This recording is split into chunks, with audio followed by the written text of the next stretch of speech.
हाय। तो अभी रिसेंटली दिल्ली में डीजल पे वैट कम किया गया और 80 से डीजल वापस 73 हो गया। और जो पॉलिटिकल पार्टीज़ की याद आता है कि फिर से आम आदमी पार्टी के स्पोक्स पर्सन टीवी में आके चिल्लाने लगे कि हमने कर दिया, ये कर दिया, वो कर दिया। तो थोड़ा सा इस वीडियो के माध्यम से मैं जनता को बताना चाहता हूँ कि फ्यूल टैक्स की इंडिया में क्या इम्पोर्टेंस है, केंद्र सरकार के लिए भी और राज्य सरकारों के लिए भी। और अच्छी बात है कि एनी पॉलिटिकल पार्टी जो कि किसी भी स्टेट में सत्ता में है, उन्हें फ्यूल से रिलेटेड बयानबाजी से दूर रहना चाहिए।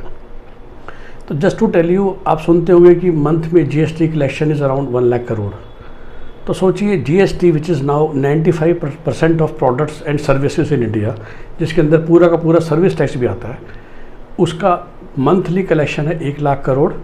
तो ईयरली कलेक्शन है रफली about 12 lakh crore for government kitty.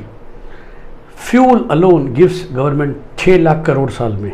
तो इमेजिन कीजिए पूरा जीएसटी, जिसमें सारे के सारे product, cars, consumer durables, FMCG, कहते हैं सुई से लेके जहाज़ तक जब भी बिकता है अब जीएसटी लगता है। सारे सर्विसेज सबसे इम्पॉर्टेंट। तो जो 18% सर्विस टैक्स है, आप किसी को भी सर्विस देते हैं, आप कुछ भी करते हैं, जो पहले 15% था, फिर जीएसटी में 18%, ये सब मिला के महीने का 1 लाख करोड़ है। और अकेला फ्यूल महीने का 50,000 करोड़ है, बिल्कुल आधा। और उस रफली 50,000 करोड़ में से 6 लाख करोड़ साल में से 4 लाख करोड़ सेंट्रल गवर्नमेंट लेती है और 2 लाख करोड़ स्टेट गवर्नमेंट्स को जाते हैं, जिस भी स्टेट में वो फ्यूल कंज्यूम हो रहा है। तो अगर इस समय दिल्ली में पेट्रोल 80 रुपये है तो बिल्कुल ठीक बात है, तकरीबन 30 रुपये है सारा cost, base cost, input cost, dealer commission and 50 रुपये इस टैक्स।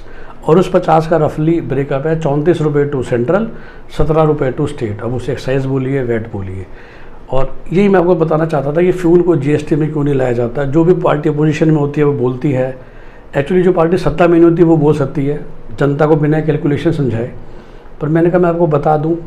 और एज ए सिटीज़न, क्या ये अच्छा है, क्या बुरा है? वेरी फ्रेंकली मैं तो हमेशा कहता हूँ कि गवर्नमेंट एक कंपनी की तरह चलती है, हमसे टैक्स कलेक्ट करती है और हम पे खर्च करती है। अब चूँकि लोग इनकम टैक्स की चोरी करते हैं, बिजनेसेस जीएसटी की चोरी करते हैं, बड़े कॉर्पोरेट टैक्स बचाने की कोशिश करते हैं, तो भारत सरकार के पास एक ही हथियार बचता है लोगों से टैक्स वसूलने का, जो कि ज़रूरी है। अगर आपको सड़कें चाहिए, बिजली चाहिए, सरकारी अस्पताल चाहिए, सरकारी स्कूल चाहिए, मनरेगा चाहिए, तो वो हो जाता है फ्यूल टैक्स। और it's such a big tax. और भी 2 टैक्स बताऊँ तो alcohol is 2 lakh crore a year and tobacco is 50,000 crore a year. तो ये 3 मिलाकर तकरीबन जीएसटी का 80% हो जाते हैं। तो पूरा जीएसटी एक तरफ and fuel, alcohol and smoke एक तरफ। फ्यूल 6 लाख करोड़ साल का, एल्कोहल 2 लाख करोड़ साल का, जिसमें कि स्टेट में मैक्सिमम जाता है जो एल्कोहल टैक्स है, जहाँ भी कंज्यूम हो रहा है, और टोबैको में 50,000 करोड़ की कलेक्शन। तो इसलिए हर स्टेट गवर्नमेंट के लिए फ्यूल, एल्कोहल और टोबैको बहुत इंपॉर्टेंट होते हैं उनके रेवेन्यू के लिए, और ऑफ कोर्स सेंटर के लिए भी हैं। तो बेस्ट ये है कि हम किसी भी सरकार को ब्लेम ना करें। देखिए, गोवा जैसी सरकार जिनके पास वैसे बहुत रेवेन्यू आता है, वो अपने शेयर का टैक्स हटा देती हैं, इसलिए वहाँ पर पेट्रोल आपको एक्सेप्शनली सस्ता नज़र आता है। But other than Goa, I think बाकी सभी स्टेट सेम कल्प्रिट हैं, कोई 2-4% ज़्यादा, कोई 2-4% कम, लुकिंग एट एवरीथिंग एल्स। और दिल्ली ने भी अभी कम इसलिए करा क्योंकि दिल्ली तो 3 तरफ से घिरी हुई है। और मैं अपना ही बताऊं, I have a diesel car और अच्छा खासा उसका टैंक होता है। तो जब से दिल्ली में 80 रुपये था और मैं ट्रैवल करता ही रहता हूं, तो जब भी मैं हरियाणा जाता था, आते समय जो लास्ट पेट्रोल पंप है before cross entering into Delhi, मैं टैंक फुल करा लेता था, जिससे दिल्ली का 10 दिन का रन चल जाता था। तो जब से दिल्ली में 80 रुपये डीजल चल रहा था, मैंने एक बार भी दिल्ली में डीजल नहीं भरवाया। और यही शायद 80% लोग कर रहे थे।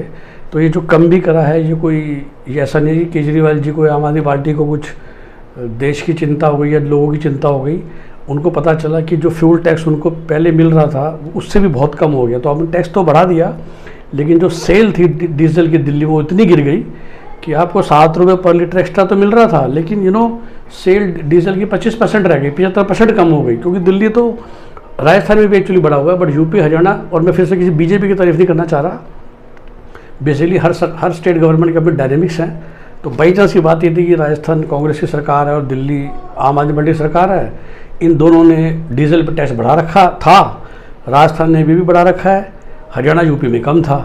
अब दिल्ली में कहीं भी रहते हैं, अल्लाह संडेला बिल्कुल सेंटर दिल्ली में रहते हैं, आप 7-8-10 किलोमीटर के अंदर हरियाणा यूपी में अंदर घुस जाते हैं।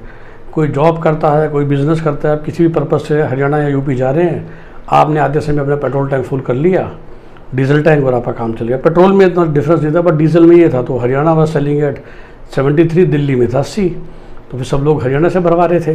तो ये सब देखते हुए ही 3 दिन पहले दिल्ली में टैक्स कम किया गया ताकि सेल दोबारा चालू हो। तो ना मैं आम आदमी पार्टी को ब्लेम कर रहा हूँ, ना बीजेपी को ब्लेम कर रहा हूँ। पर्पज़ ये था इस वीडियो का आप सबको समझाना कि फ्यूल टैक्स सरकार के लिए बहुत इंपॉर्टेंट है। सरकारें कम ज़्यादा करती हैं अपने बेनिफिट के लिए। कभी कभार आप एक एक्चुअली ज़माना था 15-20 साल पहले जब हरियाणा में 1 रुपये दिल्ली से कम मिलता था, और वो हरियाणा गवर्नमेंट की स्ट्रेटजी हुआ करती थी ताकि जितने भी ट्रक्स हैं वो हरियाणा में ही फ्यूल भरवा ले, जबकि एमपी नहीं बना था। तो it was actually strategy for them कि ठीक है, हमने अपना 1 रुपये का टैक्स कम कर दिया हरियाणा गवर्नमेंट ने, और जिसकी वजह से उनकी वॉल्यूम बहुत बढ़ जाती थी और स्टेट को काफ़ी टैक्स मिलता था दिल्ली के मुकाबले। तो 1-1.5 रुपये का फ़र्क, तो मतलब स्टेट गवर्नमेंट एक्चुअली ऐसा दिमाग लगाती थी 15-20 साल पहले कि हमें अगर दिल्ली से कंपटीशन है तो चलो अपना 1 रुपये टैक्स कम कर देते हैं ताकि जितने भी वही लॉन्ग डिस्टेंस व्हीकल्स हैं वो हमारे स्टेट में पेट्रोल भरवाएं या डीजल भरवाएं और दिल्ली में ना भरवाएं, एंड वाइस वर्सा। तो ये है पेट्रोल की कहानी शॉर्ट में। धन्यवाद।